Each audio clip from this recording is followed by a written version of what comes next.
important experiences in our lives because the ultimate thing is I need to feel good. Anything that gets in the way of me feeling good is bad for my psychology. So the ultimate goal is to keep yourself happy. Anything gets in that way, it's toxic, it's narcissistic, this person is narcissistic, they're not drawing their out boundary. I'm being triggered. You're being triggered. What does the Quran say about that? What happens when you have and by the way, I'm not dismissing somebody having a traumatic experience. I don't dismiss that there's such a thing as narcissism. These things exist. What I'm saying is we have turned them into weaponized terms. We don't even understand them ourselves. And it's actually starting to impact the way we think about our own religion. We're not even contemplating how many of these concepts violate principles of the Quran. Direct principles of the Quran. I'll just give you one example. In Surah Al-Tahabun, Allah Azza wa Jalla said, and this is what I recited at the beginning of this khutbah, Allah said, مَا أَصَابَ مِن مُصِيبَةٍ إِلَّا بِإِذْنِ اللَّهِ. Whatever calamity happened to you, whatever struck, any kind of calamity that struck, somebody got in a car accident, somebody got diagnosed with a disease, somebody's family member passed away, somebody lost a job, somebody got into a fight with their spouse and they're getting divorced, somebody, ran away from home, somebody, they don't want to deal with their family anymore, so they blocked every number and now they're just gone forever. You have a brother that doesn't talk to you, won't pick up your calls, won't respond to your text messages. You have a son who hates your guts. You have a mother who just walked away from the family. It happens. And people experience different kinds of calamities in life. مَا أَصَابَ مِن مُصِيبَةٍ إِلَّا بِإِذْنِ. The first thing Allah says, nothing struck anyone ever except that Allah allowed that to happen. Number one. But then the question is, why did Allah allow something so terrible to happen? Why would that happen? And Allah says sometimes, in this ayah, there are many ayat on this, but this ayah, Allah teaches us a powerful lesson. He says, وَمَن يُؤْمِن بِاللَّهِ يَهْدِ قَلْبَهُ. Whoever truly has faith in Allah, Allah will guide that person's heart. Allah will guide their heart. And what is Allah saying?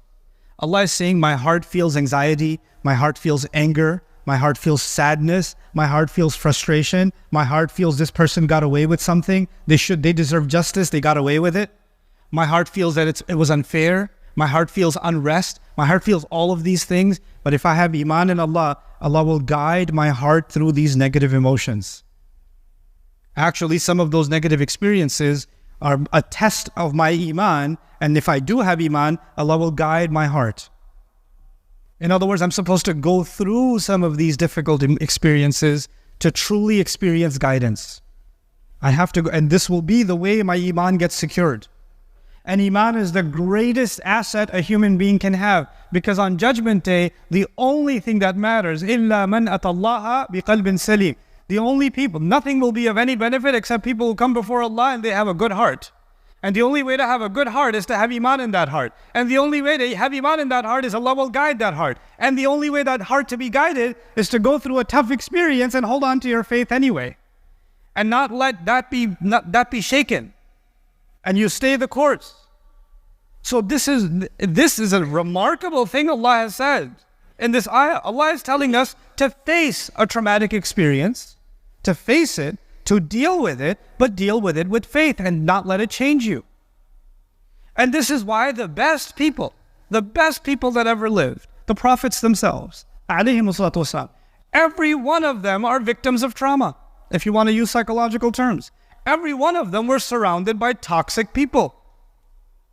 Every one of them had their boundaries crossed. Every one of them. Every last one of them had to experience narcissism. Isn't it? Didn't Ibrahim alayhi salam have a toxic father? Didn't Yusuf alayhi salam have narcissistic brothers? Didn't they? Isn't he a victim of family abuse? Wasn't he being gaslit when he was being called a thief? Isn't this what was happening to them? Even Ibrahim alayhi salam, when he's being expelled from his own home, he turns back to his father and he uses Ya Abati. He turned, my beloved father, Ata'tu fi dhil al-hub. He turns to his father and says, Dad, I still love you. You may not be good to me, but that doesn't mean I will no longer be good to you. And I'll still pray for you to be forgiven. La astaghfiranna lak. I'll pray for you still. Because maybe Allah will turn your heart. I can't do anything about it. I have to leave now. That's okay. But I still care about you. He doesn't say, you know what? You are a narcissist. You are a toxic person. I'm glad now there's a distance between us. I need to keep you away from my own personal healing. This is not his attitude. This is not his approach. What we have done is we have created, and these judgments, these labels, they are against the fundamental teachings of our deen. And I'll leave you one last, especially within our families. Okay, you could have an argument between husband and wife. Happens. Okay, don't raise your hand. But if you have an argument, husband and wife, and one of you says, you're such an abuser. You're such a gaslighter. Instead of, what does the deen tell us to say? وَقُلْ لِعِبَادِي يَقُولُ الَّتِي هِيَ أَحْسَنُ إِنَّ الشَّيْطَانَ يَنزَغُ بَيْنَكُمْ. Allah says that tell my servants, say something that is better and more beautiful. Because shaitan will try to cause friction between you, chaos between you, discord between you. If there's an argument happening and you hear something painful, you could respond with something that will make things worse. You can also respond with something that can change the direction of the conversation towards something better. Allah is not telling you to walk away from the conversation. Allah is telling you to deal with the conversation. If the conversation is completely out of hand, Allah is saying, إِذَا خَاطَبَهُمُ الْجَاهِلُونَ قَالُوا سَلَامًا. When the ignorant address them, they walk away peacefully. They say peace. They don't walk away stormed out. They walk away peacefully. But in this ayah in Surah Al-Taghabun, I learned something I was fascinated by. Being a student of psychology, I was fascinated by it.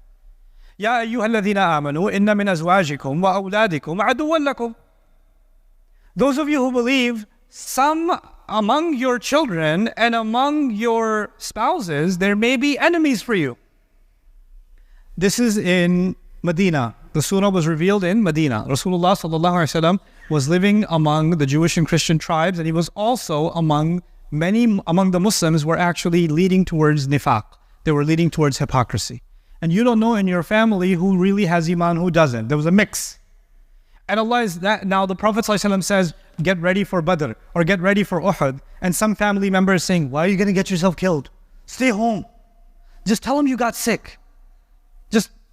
I'll just say you overslept. And tell them later. And they're trying to hold you back. They're trying to, because they don't want him to go. Why do you have to go every morning at Fajr? Can you just stay? And they're having these conversations. And Allah Azza wa Jal tells him that there may be among you so people that the family is so extreme that they might even be enemies for you. That extreme. I mean, you don't use this ayah and go home and say, now I know what you are to me. إِنَّ مِنْ أَزْوَاجِكُمْ وَأَوْلَادِكُمْ عَدُوًّا لَكُمْ. No, it's not. This is an extreme case. These are extreme cases. The word adu is not used lightly in the Quran. Okay, but this is the extreme case. Fine, an extreme case can exist. An extreme case where your own spouse and your own children, according to Allah, are what? An enemy. What do you do in the extreme case? Well, what you do from the pop psychology perspective, the Instagram psychologist can tell you what you do in such extreme cases is you draw some boundaries and you walk away and you heal yourself and you declare them abusers and all this stuff. And what does the Quran say? وَإِن تَعْفُوا وَتَصْفَحُوا وَتَغْفِرُوا فَإِنَّ اللَّهَ غَفُورٌ رَحِيمٌ. Okay, and if you can forgive, if you can overlook, you can cover their mistakes. Okay, at one point they became really aggressive, but now they're really sorry about that. Don't bring it up again. Tasfahu. Safaha means to turn the page, from safha.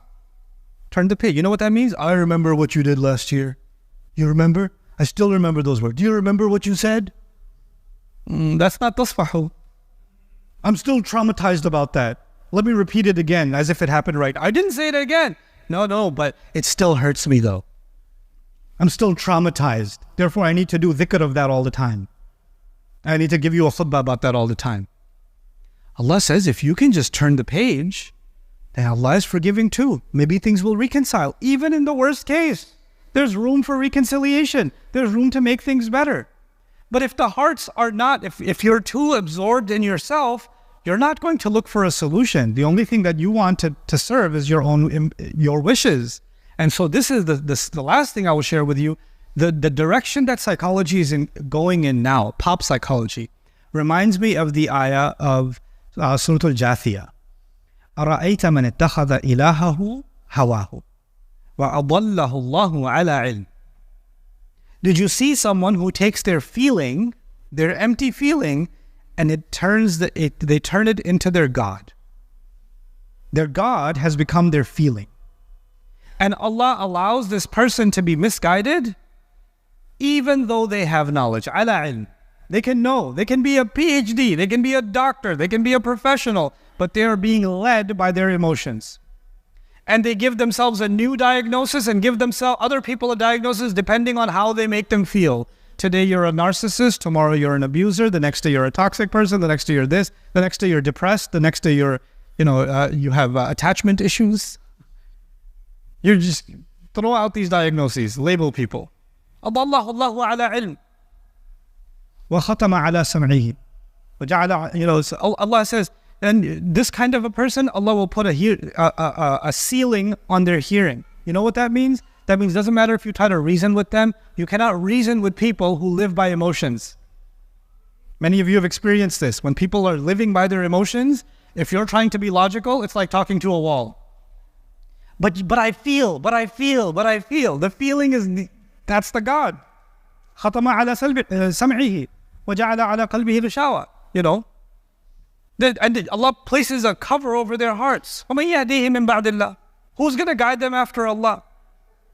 That ayah, that last part of that ayah, who will guide them after Allah? You know what that means? They replaced Allah with their own feelings. That's why there's no more guidance for them. Because their ilah is actually Allah, but their ilah became their hawa. So Allah says, فَمَن يَهْدِيهِم مِّن بَعْدِ اللَّهِ. Who's going to guide them after Allah? After they remove Allah from their hearts, what guidance can they have? On the flip side, contemplate Surah Al-Taghabun. When a person experiences difficulty and trauma and actual difficulty in their life, whoever turns back to Allah in faith, يَهْدِي قَلْبَهُ, Allah will guide that person's heart. وَاللَّهُ بِكُلِّ شَيْءٍ عَلِيمٌ. Allah knows everything. There's nothing Allah doesn't know. May Allah Azza wa Jal guide our hearts and not allow us to become, worshippers of our own feelings, and actually remain worshippers of Allah in the depths of our hearts. And may Allah not make us of those who easily pass judgment on others unjustifiably. I know the khutbah is already over, but one last thing I will share with you. We cannot judge another person's heart in Islam. I cannot point at you and say, you're a munafiq, you have nifaq in your heart. I can't do it. But there's no way for me to know. Even Allah did not let Musa know if Fir'aun has kufr in his heart or not. لَعَلَّهُ يَذَّكَّرْ أَوْ أَنْ يَخْشَى. Go talk to him nicely. قُولَ لَهُ قَوْلًا لَيِّنًا. Both of you go talk to him nicely. Maybe he'll get a reminder. Maybe there's some part of his heart that can benefit from a reminder. You don't know. Ya Allah, it's Fir'aun. He kills babies. Come on. The guy's heart is made of some kind of special stone that will never crack. No. You don't know. You don't get to know. This is Allah telling Musa alayhi salam about Fir'aun.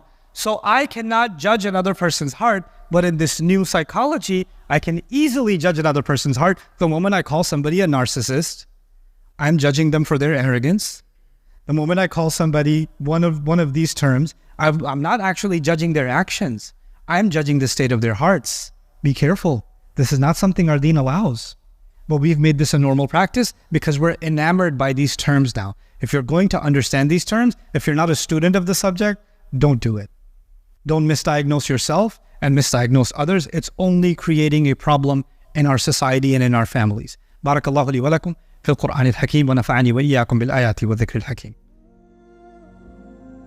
I hope you guys enjoyed that video clip. My team and I have been working tirelessly to try to create as many resources for Muslims to give them first steps in understanding the Quran all the way to the point where they can have a deep, profound understanding of the Quran. We are students of the Quran ourselves, and we want you to be students of the Quran alongside us. Join us for this journey on BayyinahTV.com, where thousands of hours of work have already been put in. And don't be intimidated, it's step by step by step, so you can make learning the Quran a part of your lifestyle. There's lots of stuff available on YouTube, but it's all over the place. If you want an organized approach to studying the Quran beginning to end for yourself, your kids, your family, and even among peers, that would be the way to go. Sign up for BayyinahTV.com.